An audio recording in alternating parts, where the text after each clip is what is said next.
You know that moment when everything you've worked for just falls apart? When the door you've been pushing against suddenly slams shut and you're standing there wondering if the universe has it out for you? Here's what I've learned after walking with people through their darkest valleys over the years. Sometimes what feels like rejection is actually redirection. Now, I get it. When you're in that moment, when that dream job says no, when that relationship ends, when that opportunity vanishes, the last thing you want to hear is someone telling you it's all part of some grand plan. Your pain is real. Your disappointment matters. And I'm not here to minimize that. But here's what I've witnessed time and again. What we think is God saying no to us is often God saying not yet, or even I have something better. Think about it this way. Imagine you're a parent and your 5-year-old desperately wants to drive your car. They're crying. They're begging. They think you're being mean.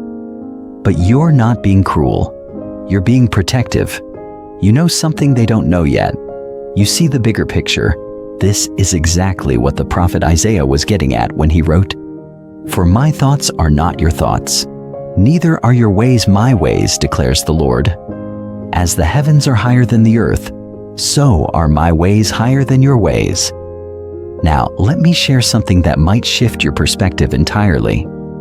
Every closed door in your life has been preparing you for the right door. And here's the thing about God's timing. It's never early. It's never late. It's always perfect. Think about Joseph in the Bible, sold into slavery by his own brothers, falsely accused, thrown into prison, door after door slammed shut, but every single closed door was positioning him to save an entire nation from famine. When he finally stood before Pharaoh, he had the exact experience needed for that moment. The pit prepared him for the palace. He couldn't see it from the bottom of that pit. None of us can when we're in it. But here's what Scripture promises us in Romans 8:28. "And we know that in all things, God works for the good of those who love Him, who have been called according to His purpose." Notice it doesn't say some things. It says all things. So what does this mean for you today? If you're facing a closed door right now, if you're in that space between what was and what's coming, first, grieve what you've lost. Don't spiritualize away your disappointment. Even Jesus wept. Your emotions aren't a sign of weak faith. They're a sign of a human heart. But then, and this is crucial, start asking different questions. Instead of, "Why did this happen to me?" Try, "What is this preparing me for?" instead of, "What did I do wrong?" Consider, "What is God protecting me from?" You see, sometimes God closes doors to protect us from settling for less than His best. Sometimes He's redirecting our path because He knows there's a better route.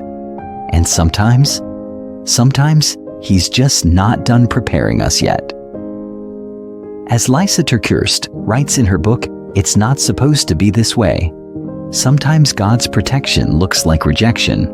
Sometimes His redirection feels like abandonment. But what we call interruptions, God calls interventions. Friends, I want you to know something today. That door that closed, it wasn't the end of your story. It was the end of a chapter. And the author of your life, He writes beautiful endings. The door that's opening for you might not look like what you expected.